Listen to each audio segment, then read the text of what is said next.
ญาณวิญญาณเจ้าแม่ผู้ตายของเฮาวิญญาณเจ้าหากยังอยู่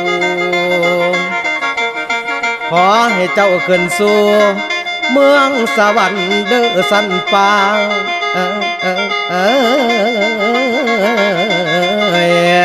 นั่นคือข้า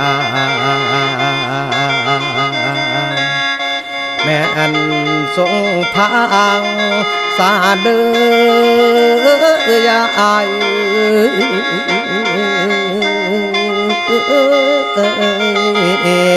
โอ้ยนอโอ้ยนาโอ้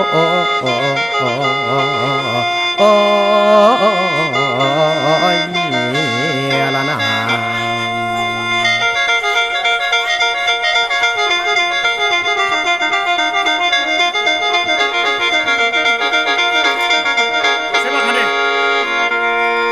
บัดนี้ยกมือขึ้นใส่เก้าเสวาว่าเด้อจ่าขาน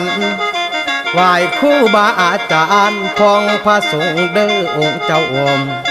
พอละนี้หมอเถ่าคุ้มสถานเจ้าทีก่อนสิลำมือนี้ดีให้จงอภัยพอบุญกองเพิ่นแต่งให้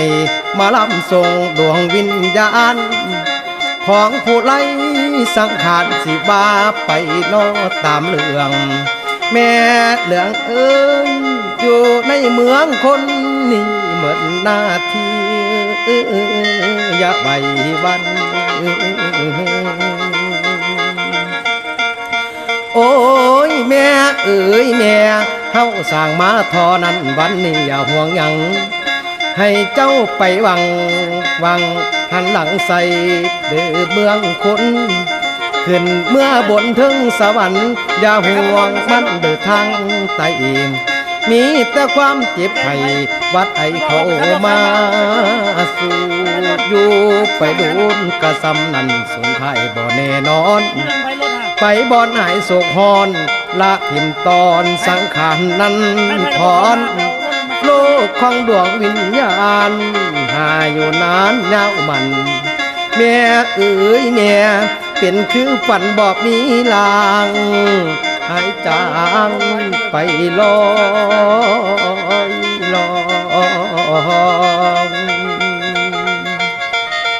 โอ้ยแม่เหลืองเอ๋ยยาห่วงพี่ห่วงน้องให้มองเศร้าเก่าโอ้มาดงสมบัติยังโจโกแพงไว้แต่บ่ทันตายนั้นแล้วกาสิกลายเป็นของเขาผู้อื่นเอาน้อไปใส่เองอย่าไปสานำคนให้นำเฮาบ่เป็นแกนนี่จังแม่นเสือบ่ได้เศร้าให้กะแม่นเสยแม่เหลืองเอ๋ยงานจบแล้วเขาก็ยิ้มเปยเศร้าห่วงบ่ทำหาอีแม่นี่ไปสาทางเฮาอย่าห่วงเขาอยู่ทางใต้เขาสิทำบุญให้ประตูเปิดปองไปนำควรของน้องขึ้นเมื่อฟ้าสู่สวรรค์โลกมนุษย์นี่นั้นมันเกิดแก่เจ็บตายอีเมเป็นคือเงาเคียงกายสี่ห่างนี่บอกมีผลแม่เอ๋ยแม่เจ้าอย่าหลงลืมสนไปมัวนำแต่เน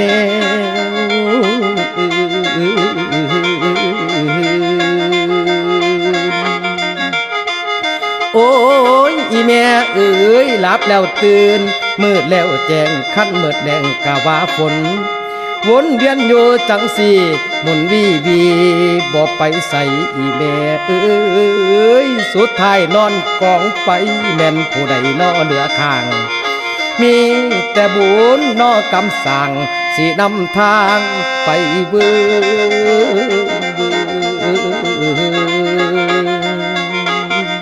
อีแม่เอ๋ยนั่นล่ะคือบอนเพิงแม่นว่าลูกและเต้าให้นำเจ้ากะยาสา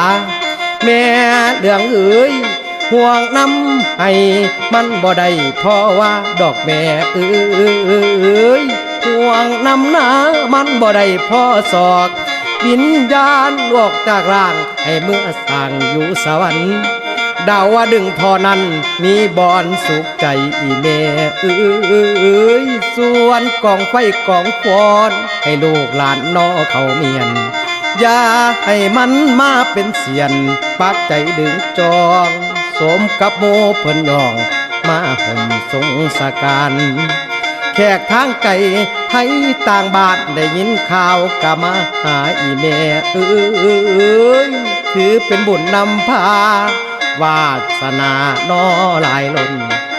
ผู้ล่างคนจนว่าอดบ่ได้น้ำตาไหลย้อยยาย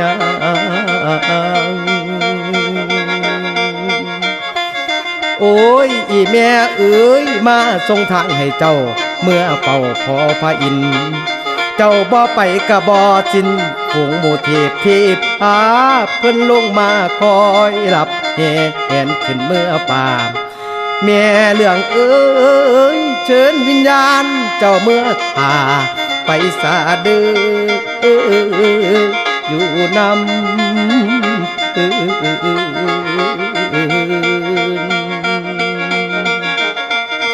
โอ้ยแม่เอ๋ยเปิ้นเบิ้นผัวดอกไม้กะย่อให้ใส่กะโลงพระนิ่มอ้อมลงโพงคนเต็มเดินศาลาวัดยินเสียงดังฟังชัดพระทรงบุญไปให้มาเอาบุญไปไว้อยู่ทางใดวิญญาณทานแม่เหลืองเอ๋ยหรือว่าหนีจากบ้านไปนอนนี่อยู่ป่าดอนหรืออยู่หินกาดก่อนเงื้องบอนผู้ละกำท่านได้ยินเสียงลำก็อย่าไปเศร้าสนให้หลบมาเด้อหาสนอย่าวนเวียนไปมองไม่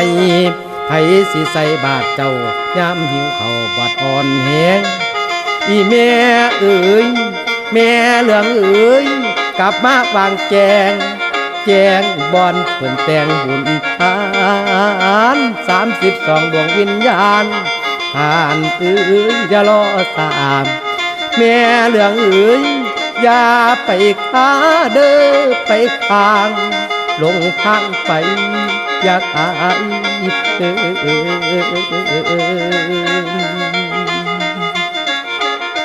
แม่เหลืองเอ๋ยเตือนขึ้นนอสู่ฟาง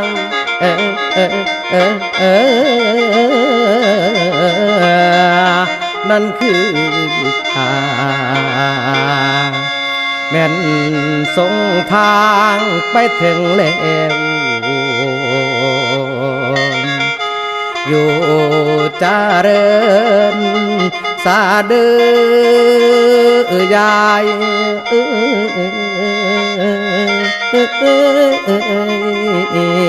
โอ้